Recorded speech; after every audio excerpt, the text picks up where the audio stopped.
A veces los árboles no nos dejan ver el bosque. Esta expresión significa que cuando nos fijamos demasiado en los detalles pequeños, perdemos de vista el conjunto. Esta situación se puede dar en cualquier aspecto de la vida de las personas y, por supuesto, también puede darse en el mundo del arte. Ocurre a veces que las figuras no nos dejan ver el cuadro. Incluso puede ocurrir que las obras no nos dejen ver el arte. Este cuadro es de la artista peruana Sandra Gamarra. Podemos distinguir a tres figuras humanas representadas como los típicos visitantes de museos que se encuentran de pie, de espaldas a nosotros, quietos y concentrados en la contemplación de las obras de arte situadas frente a ellos. En este otro cuadro de la misma artista tenemos una escena muy parecida. Los espectadores que contemplan las obras de arte aquí son dos mujeres. Aquí es una chica joven, aunque no podemos ver su cabeza. Aquí se trata de un grupo de niños con un profesor, pero el grupo está atravesado por la figura de otro visitante en posición transversal. Todo esto es algo extraño. Cada una de las figuras de estos visitantes de museos y cada una de las obras de arte que aparecen en estas pinturas están representadas de un modo totalmente realista. De hecho, no nos costaría mucho trabajo identificar cada una de las obras de arte que aparecen en estas pinturas con su título y su autor. Por ejemplo, la escultura que aparece aquí en primer término es la famosa escultura minimalista de Tony Smith, titulada Free Ride. La barra de colores que vemos aquí en el centro es la famosa barra redonda de madera que se conserva en la Tate Modern de Londres, obra del artista de origen polaco Andrzej Kadery. Es decir, todas las obras que vemos en estas pinturas de Sandra Gamarra son obras importantes del arte del siglo XX. Y podemos reconocerlas porque están representadas de un modo realista. Ahora bien, el conjunto resultante de figuras y obras en estos cuadros no podemos decir que sea realista porque no se encuentran situadas en un espacio común, real, sino que están superpuestas y entrelazadas de un modo, digamos, imposible o surrealista. Lo que percibimos es un montón de obras de arte más o menos famosas del arte moderno y contemporáneo en un conjunto totalmente desordenado y sin sentido. Una composición de este tipo podríamos compararla con un bosque. Y probablemente nos quedaríamos cortos. Esto es más bien una auténtica selva, una jungla en la que no podemos encontrar la línea del horizonte ni el punto de fuga. No podemos distinguir lo que está arriba de lo que está abajo, ni lo que está lejos de lo que está cerca. En este cuadro tenemos un montón de elementos perfectamente ordenados en un espacio totalmente realista. Algunos de estos elementos son muy pequeños y bastante extraños.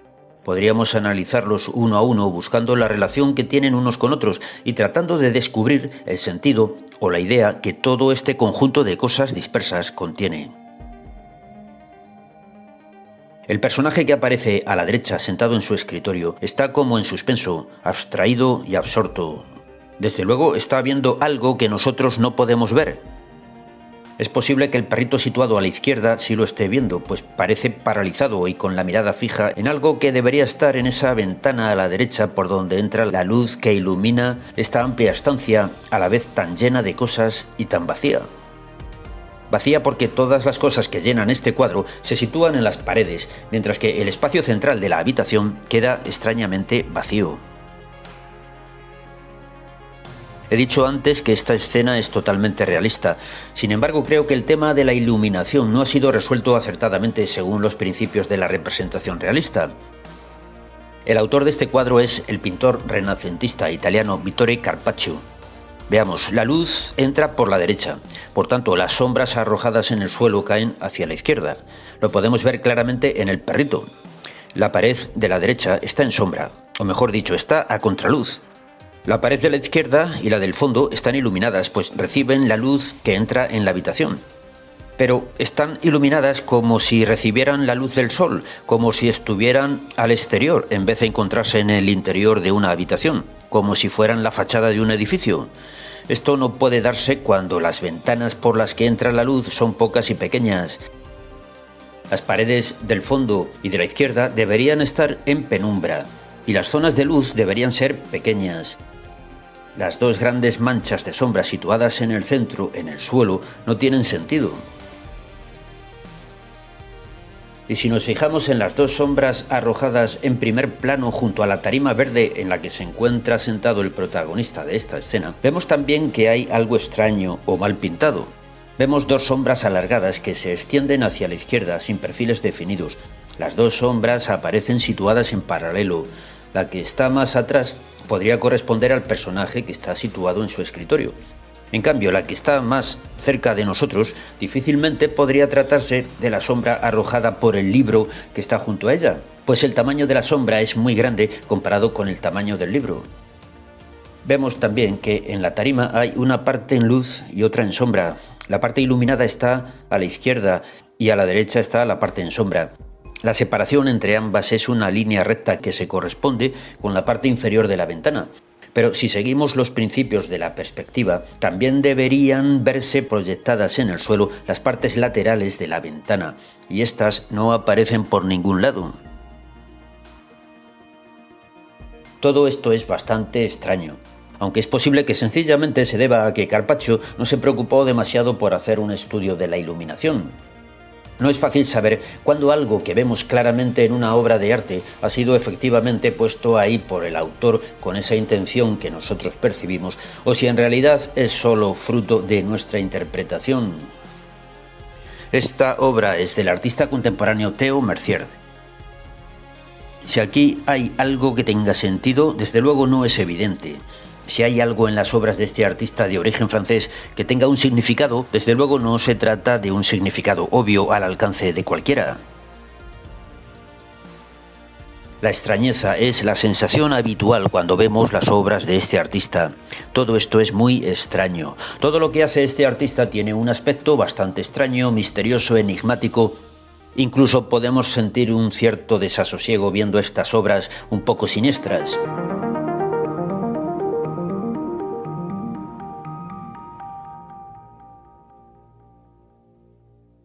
Estas obras pueden parecer simples escenografías surrealistas, absurdas y sin sentido, salvo que alguien nos las explique. Por ejemplo, estas piezas que ves aquí han sido creadas por Theo Mercier mediante un proceso de elaboración bastante curioso.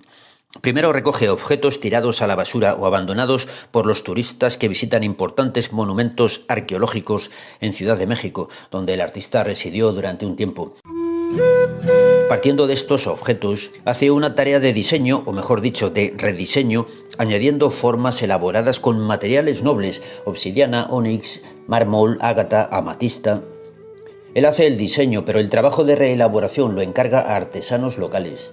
El resultado es una pieza nueva de gran valor por los materiales con que está realizada, por el trabajo de diseño que las convierte en piezas únicas y originales, y por las horas de trabajo empleadas por los artesanos que las fabricaron. Finalmente dispone las piezas de un modo que parezca que están en peligro de caer al suelo. Se puede decir que casi siempre, en el arte, si nos quedamos en la pura apariencia de las cosas, nos estamos perdiendo algo. No siempre será posible salir de la extrañeza, pero vale la pena profundizar un poco. Nos llevaremos algún chasco seguramente, pero otras veces ese esfuerzo nos llevará a interesantes descubrimientos. Este bodegón es obra de Sandra Gamarra, aunque en realidad es una copia al óleo de una fotografía del famoso fotógrafo contemporáneo alemán Wolfgang Tillmans. Este bodegón es una copia hecha por Sandra Gamarra de uno de los bodegones pintados por Zurbarán en el siglo XVII. Sobre los cacharros y frutas que aparecen en este cuadro podemos ver un texto superpuesto.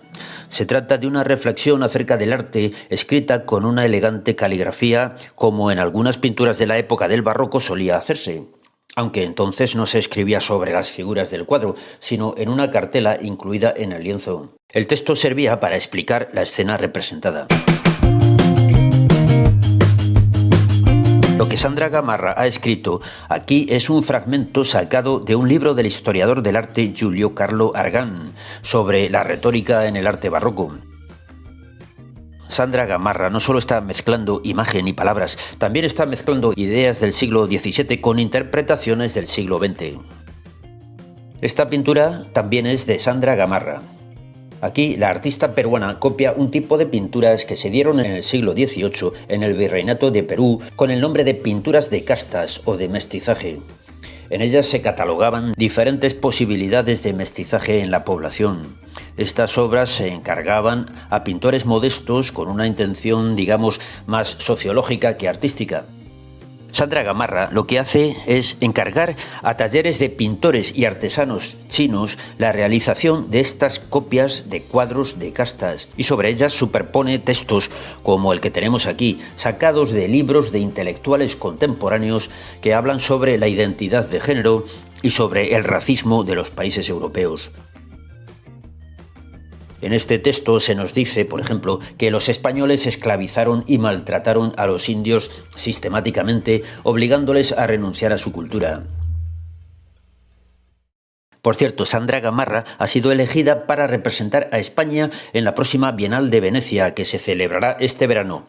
La selección de obras que se podrá ver allí está orientada a mostrar cómo las potencias coloniales, incluida España, todavía conservan numerosos restos de su pasado imperialista que deberían ser corregidos para reparar el daño provocado a los pueblos que colonizaron. Esto me parece que es un tema que merece un amplio debate para clarificar las cosas y empezar a distinguir entre el bosque y los árboles. El tema de la restitución no es un tema cerrado. Te recomiendo que veas el vídeo que subí hace poco sobre el tesoro de los quimbayas. Definitivamente lo de distinguir entre los árboles y el bosque en el mundo del arte no es nada fácil. Los bosques están muy bien para verlos desde fuera, como parte de un paisaje, pero si a uno se le ocurre meterse dentro de un bosque, la cosa cambia. El bosque deja de ser algo pintoresco y bonito para convertirse en algo confuso y peligroso. En un bosque es muy fácil perderse. En un bosque te puedes encontrar cosas imprevistas, extrañas o monstruosas.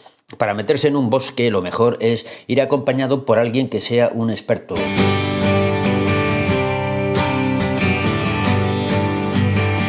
Bueno, nos vamos, seguiremos el próximo domingo. Mientras tanto, puedes echar un vistazo a los vídeos antiguos que tienes en este canal. Hay un montón y muy variados. Y te recuerdo que sigue disponible el libro que publiqué el año pasado con una selección de los mejores vídeos del canal. Se titula El arte que viene. Ahí abajo tienes un enlace para conseguirlo.